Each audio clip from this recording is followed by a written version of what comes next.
na corte do rei Nestor. Quando surgiu o dia, pareceu a Telêmaco que o sol se levantava num céu todo feito de bronze. Tais eram as cores da aurora. Chegaram a Pilos. Na praia, ofereciam-se sacrifícios de touros negros a Poseidon, o deus do mar. Telêmaco viu 9 bancadas de 500 homens sentados. Na frente de cada um estavam 9 touros para o sacrifício. Dobraram a vela e ancoraram a nau. Na praia desembarcou Telêmaco, com Atena à sua frente. Pressentindo o nervosismo do jovem, Mentor, ou seja, Atena, disse-lhe estas palavras: Telêmaco, não deve sentir vergonha de modo algum, pois foi para isto que atravessou o mar, para saber notícias de seu pai. Agora, dirija-se ao rei Nestor. Vejamos que conselho guarda escondido em seu peito. Vá você mesmo suplicar para que ele te diga a verdade. Uma mentira ele nunca dirá. Mas Telêmaco continuava nervoso e perguntou: Mentor, como deverei cumprimentá-lo? Não tenho experiência de palavras cerimoniosas. É natural que um jovem se iniba ao interrogar um homem idoso. Telêmaco, disse Atena, algumas coisas você pensará, outras coisas um deus colocará em sua cabeça. Assim dizendo, Atena indicou o caminho e ele seguiu no encalço da deusa. Chegaram à reunião e às bancadas dos homens de Pilos, onde Nestor estava sentado com os filhos. Ao redor, companheiros assavam carne ou colocavam-na em espetos. Mas, quando viram os estrangeiros, vieram todos juntos apertar suas mãos, convidá-los para sentar. O primeiro que chegou junto deles foi Pisístrato, filho de Nestor. Apertou suas mãos e sentou-os no banquete, em peles macias, sobre a areia da praia, junto do pai e de Trasímedes, seu irmão. Serviu-lhes uma dose de fígado de boi, deitou vinho numa taça de ouro e, erguendo-a, interpelou um dos recém-chegados, sem saber, claro, que se dirigia à deusa Atena. Invoque, ó estrangeiro, o deus Poseidon, pois dele é a festa, que vocês aqui vieram encontrar. Depois de fazer a libação e orar, dê também a este rapaz, apontou para Telêmaco, a taça de vinho doce para ele fazer sua libação. Parece-me ser pessoa que reza aos deuses. Todos precisamos dos deuses imortais. Mas, como ele é jovem, de idade igual à minha, é por isso que dou a você primeiro a taça dourada. Assim dizendo, colocou em sua mão a taça de vinho doce. E Atena alegrou-se com a prudência de um rapaz tão ajuizado, porque lhe dera em primeiro lugar a taça dourada. Depois invocou o soberano Poseidon. Escute, Poseidon, Deus que abala a terra, não recuse levar a bom termo os assuntos para os quais nós o invocamos. Em primeiro lugar, confira glória a Nestor e a seus filhos, e depois dê justa recompensa aos outros, aos homens de Pilos, por esta louvável cerimônia. Conceda que Telêmaco e eu voltemos com tudo o que viemos cumprir para nossa nau. Assim, orando, assegurou ela mesma que tudo se cumprisse. Deu a Telêmaco a bela taça de asa dupla, e o filho de Ulisses orou da mesma maneira. Assada a carne, tiraram-na dos espetos, dividiram as porções e participaram da festa soberba. Mas depois de terem afastado o desejo de bebida e comida, a seus filhos disse o rei Nestor, venerável ancião de barba branca: Agora é o melhor momento para interrogarmos os estrangeiros, perguntando quem são, uma vez que já se deleitaram com comida. Depois o rei dirigiu-se aos recém-chegados e perguntou: Quem são vocês, ó estrangeiros? De onde é que vocês vêm? É com destino certo que navegam ou vagueiam à deriva pelo mar como piratas, que põem a vida em risco e trazem desgraças para os homens de outras terras? Respondeu-lhe Telêmaco, já mais corajoso, pois Atena lhe insuflara coragem no coração, para que interrogasse o rei a respeito do pai desaparecido. Ó Nestor, filho de Neleu, glória valente dos gregos, pergunta de onde somos. De minha parte vou dizer-lhe: vimos de Ítaca. O assunto que me traz é privado, não público. Vim para me informar sobre meu pai, na esperança de que algo me chegue aos ouvidos. Sou filho de Ulisses, que dizem ter combatido a seu lado na cidade dos troianos. Sobre todos os outros que contra os troianos combateram, ouvimos dizer onde cada um encontrou a morte amarga. Mas a morte dele, como foi? É que ninguém pode dizer ao certo onde morreu. Se foi derrotado por inimigos em terra firme, ou se foi nas ondas do mar. Por isso vim ter com você, para saber se pode me contar como morreu, no caso de ter visto com os seus olhos ou de ter ouvido o relato de algum viajante. E peço-lhe que, nem por pena nem por vergonha, abrande sua palavra, mas diga-me com clareza tudo o que souber. Suplico-lhe. E se alguma vez meu pai, o nobre Ulisses, lhe prometeu e cumpriu alguma ação ou palavra na terra dos troianos, lembre-se disso agora em meu benefício. Diga-me toda a verdade. Logo lhe respondeu o rei Nestor, que entre todos os gregos era conhecido por sua eloquência. Havia mesmo quem dissesse que ele falava demais.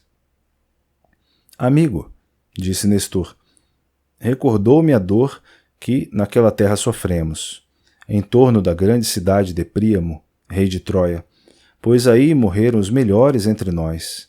Aí morreu Ájax, aí morreu Aquiles, aí morreu meu querido filho Antíloco, rápido na corrida e na luta, e muitos outros males por cima desses sofremos. Que homem mortal seria capaz de enumerá-los todos? Nem que permanecesse aqui 5 ou 6 anos me perguntando sobre os males que sofreram os gregos. Antes você teria se cansado e regressado para sua casa. Telêmaco começou a sentir-se um pouco inquieto. Durante 9 anos, continuou Nestor, planejamos a desgraça dos troianos com ardis de toda espécie. Em Troia não havia outro que se comparasse com Ulisses na inteligência, pois Ulisses estava acima de todos nas artimanhas. Na verdade, é muito parecido com seu pai. Estou espantado ao olhar para você, pois suas palavras são semelhantes às dele. Ninguém diria que um homem tão novo falasse com tanto propósito. Ora bem, para começar do princípio. Quando saqueamos a cidade de Troia, fomos para as naus. Nesse momento, Zeus planejou um regresso doloroso para os gregos, pois nem todos tinham sido sensatos nem justos. De repente, Telêmaco receou que o pai tivesse cometido alguma ofensa contra os deuses, que fosse por esse motivo que ele não regressara para casa. Houve muitos que tiveram um destino terrível, prosseguiu Nestor, devido à fúria da deusa Atena. Foi ela que abriu o conflito entre os reis irmãos, Agamenon e Menelau. Estes chamaram para a assembleia todos os gregos de modo irresponsável e desordenado, ao pôr do sol. Para lá se dirigiram os soldados, pesados de vinho. Ambos de pé trocaram palavras agrestes. Passamos a noite remoendo pensamentos duros uns contra os outros. Zeus preparava a dor da desgraça. Ao amanhecer, alguns embarcamos nas naus. Só que Zeus não queria nosso regresso. Deus duro, e levantou a discórdia pela segunda vez.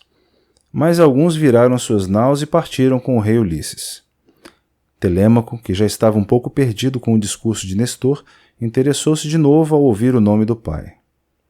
Mas com minha frota de naus prossegui caminho, pois compreendi o infortúnio que o Deus preparava. Qual infortúnio? Pensou Telêmaco, mas não se atreveu a perguntar em voz alta. Pedimos ao Deus que nos indicasse um portento, mas depois levantou-se um vento quinchante e as naus deslizaram sobre o mar cheio de peixes. Chegamos de noite a uma terra chamada Geresto. Aí, sobre o altar, muitas coxas de touros oferecemos a Poseidon, depois de percorrida tal extensão de mar. Foi no 4º dia que outros conseguiram ancorar no Peloponeso suas naus recurvas. Mas eu vim para Pilos, pois o vento não abrandara desde que o Deus o fizera soprar. Assim cheguei, querido filho, sem notícia. Nada sei daqueles que se salvaram ou pereceram. Telêmaco, baralhado com nomes de lugares de que nunca ouvira falar, estava já concluindo que sua viagem tinha sido em vão, quando Nestor falou novamente. Mas as informações que me chegaram, como é de justiça, você ouvirá. Dizem que chegaram bem à casa os mirmidões, de lança selvagem, conduzidos por Neoptólemo, filho de Aquiles. Chegou bem Filocteto, o glorioso filho de Peante. Para Creta conduziu Idomeneu todos os companheiros, todos os que à guerra sobreviveram, e nenhum morreu no mar. Mas vocês lá longe em Ítaca ouviram certamente dizer o que aconteceu a Agamenon. Ouviram dizer como o malvado Egisto lhe deu uma morte amarga? Telêmaco fez que sim com a cabeça. Mas depois o filho de Agamenon, Orestes, vingou a morte do pai. Que coisa excelente, quando fica do homem assassinado o filho, uma vez que Orestes castigou o assassino de seu pai. Ó Nestor, disse Telêmaco, que agrade aos deuses darem-me força igual para me vingar dos pretendentes, desses arrogantes que cismam me prejudicar. Mas não foi essa a felicidade que os deuses me deram. Só me resta resistir. Respondeu-lhe então Nestor. Ó amigo, já que me narra e recorda tais coisas, dizem de fato que muitos pretendentes de sua mãe planejam maldades contra você em seu palácio. Mas quem sabe se Ulisses não virá para se vingar da violência deles? Quem sabe se chegará só, ou com todos os soldados que levou? Quisesse Atena estimá-lo como outrora estimou o famoso Ulisses na terra dos troianos. Pois nunca vi deuses estimarem abertamente um mortal como Atena, quando se colocou ao lado de seu pai. Se ela assim o estimasse e cuidasse de você, iriam se esquecer alguns dos pretendentes do casamento. Desanimado, Telêmaco respondeu, Ancião, não penso que sua palavra possa cumprir-se. Não espero que isso aconteça, nem que os deuses me queiram favorecer dessa forma. Mas, mentor, retorquiu logo. Telêmaco, o que foi dizer? Facilmente um deus salva o mortal que quiser. Só a morte que chega a todos, nem os deuses podem afastar de um homem que lhes é amado, quando o destino o abate. Para evitar conflitos, Telêmaco disse, Mentor, não falemos mais dessas coisas, embora nos preocupem. Para meu pai, pelo visto, já não há regresso, pois os deuses já lhe deram a morte. Mas agora quero perguntar outra coisa a Nestor, visto que ele sabe o que é justo e sensato. Dizem que já regeu 3 gerações de homens. É mais velho que meu avô Laertes. Aliás, a mim parece um deus imortal. Ó Nestor, filho de Neleu, diga-me a verdade. Quando morreu Agamenon, onde estava Menelau? Não estava Menelau em Argos, com o irmão, mas entre outros povos vagueava, de modo que Egisto, confiante, matou Agamenon? Claramente contente com a pergunta do jovem, Nestor lançou-se em sua história. Vou dizer-lhe então, meu filho, toda a verdade. Você mesmo saberá como as coisas teriam acontecido, se Egisto tivesse sido encontrado vivo no palácio por Menelau, vindo de Troia. Nem túmulo teria tido, mas cães e aves de rapina o teriam dilacerado na planície, longe da cidade, e nenhuma das mulheres gregas o teria lamentado. Não foi pequeno o crime que cometeu. Já pensou bem? Nós estávamos acampados lá em Troia, sofrendo na batalha, enquanto ele seduzia com palavras a esposa de Agamenon. Que vergonha! No princípio, parece que ela se recusou a qualquer ato impróprio, a nobre Clitemnestra, pois tinha bom senso e tinha junto de si um poeta, a quem Agamenon dera ordens para guardar a mulher quando ia para Troia. Mas Egisto levou o poeta para uma ilha deserta e lá o abandonou para ser comido por aves de rapina. Lembrando-se de seu querido fêmeo lá em Ítaca, Telêmaco sentiu um arrepio ao pensar em morte tão triste. De nossa parte, continuou Nestor, navegamos juntos, vindos de Troia, Menelau e eu, ligados por amizade. Mas Zeus preparou-lhe um caminho detestável, derramando sobre as naus dele rajadas de ventos guinchantes, enviando ondas monstruosas, inchadas como montanhas. Todavia, 5 das naus de Menelau foram levadas para o Egito, e por isso Menelau por aí vagueou com suas naus, reunindo abundantes víveres e ouro entre homens de estranhos modos. Entretanto, Egisto planejava em casa aquelas amarguras. Ainda reinou 7 anos, sabe? Depois que matou Agamenon. Mas no 8º ano, o jovem Orestes regressou de Atenas e matou o assassino de seu pai. Quer meu conselho? Não se ausente muito de sua casa, deixando para trás em seu palácio bens e homens tão insolentes, para que eles não devorem tudo o que é seu e dividam entre si seus bens. Em vão teria sido esta viagem. De novo confuso, Telêmaco perguntou: Mas você acha que devo voltar já para Ítaca? Nestor sorriu, como que divertido com a incompreensão do jovem. De forma alguma, pelo contrário. O melhor é que vá a Esparta, consultar Menelau. É que foi ele o último dos gregos que chegou de Troia, depois que os ventos da tempestade o arrastaram para um mar tão vasto que nem as aves dele regressam ao fim de um ano, de tão grande e terrível. Navegue agora para Esparta, com sua nau e seus companheiros. Mas se desejar ir por terra, aqui tem carro e cavalos. Aqui tem meus filhos, que lhes servirão de guia até a Lacedemônia, onde vive o rei Menelau. Falou então Mentor. Ó ancião, tem razão em tudo o que disse. No entanto, talvez fosse hora de regressarmos à nau para descansar. Mas Nestor deteve-os e lançou-lhes estas palavras: Que tal coisa impeça Zeus e todos os deuses imortais?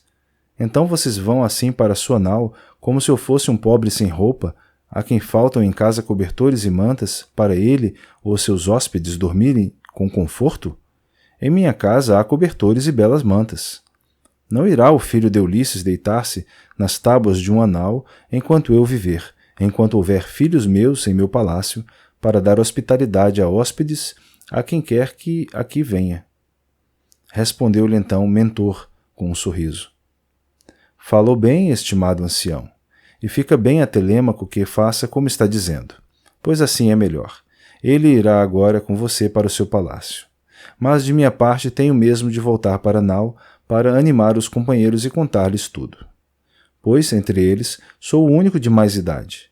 Os outros são mais novos e acompanham-nos por amizade, todos da mesma idade de Telêmaco. Lá me deitarei na nau. Mas, ao amanhecer, irei encontrar os magnânimos Calcônios, que me devem uma dívida que nem é nova nem pouca. E ponha Telêmaco a caminho de Esparta com o seu filho, dele cavalos, os mais céleres e mais fortes que tiver. Assim falando, Mentor transformou-se de repente em coruja e voou diretamente para o céu. O espanto dominou todos. O ancião maravilhou-se ao ver tal coisa com os olhos. Apertou a mão de Telêmaco e disse-lhe: Amigo, covarde nunca será se, tão novo, os deuses são seus guias. Essa era a gloriosa Atena, a mesma que honrou seu nobre pai. Seja favorável, ó soberana. Conceda-me nobre fama a mim e a meus filhos, a minha esposa veneranda.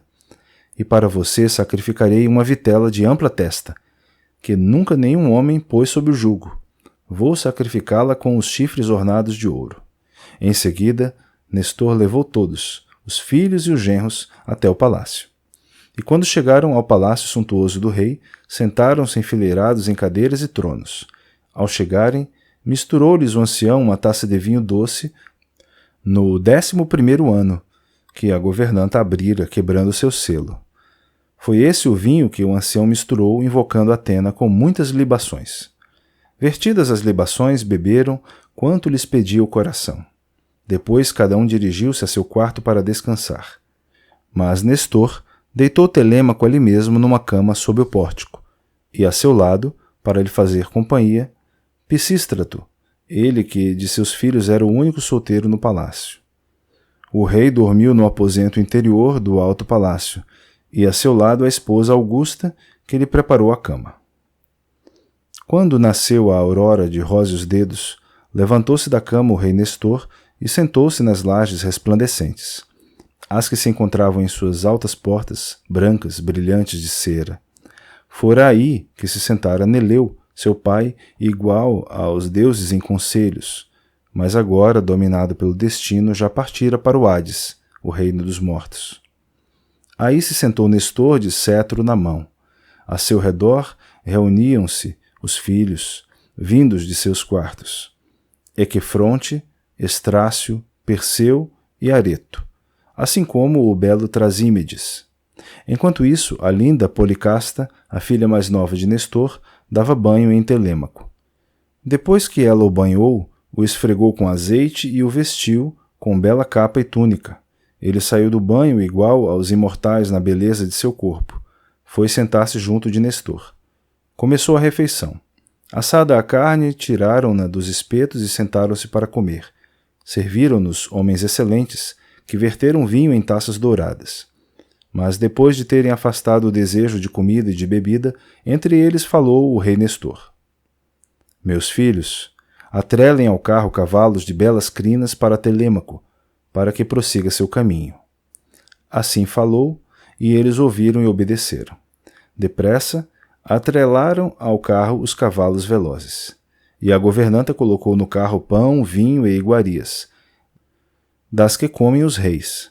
Então Telêmaco subiu para o belo carro, e Pisístrato, filho de Nestor, subiu para junto dele e pegou as rédeas com as mãos. Com o chicote incitou os cavalos, que correram para a planície, deixando a alta cidade de Pilos. E todo o dia sacudiram o jugo que tinham no pescoço. O sol pôs-se, e escuros ficaram todos os caminhos. Chegaram a Feras, a casa de Diocles, filho de Ortículo. Aí passaram a noite e foi-lhes oferecida a hospitalidade devida aos hóspedes. Quando nasceu a aurora de róseos dedos, atrelaram de novo os cavalos e subiram para o carro embutido. Saíram dos portões e do pórtico retumbante. Com o chicote, Pisístrato incitou os cavalos, que não se recusaram a correr para a planície, de onde em seguida prosseguiram, pois assim os cavalos os levavam. O sol pôs-se e escuros ficaram todos os caminhos.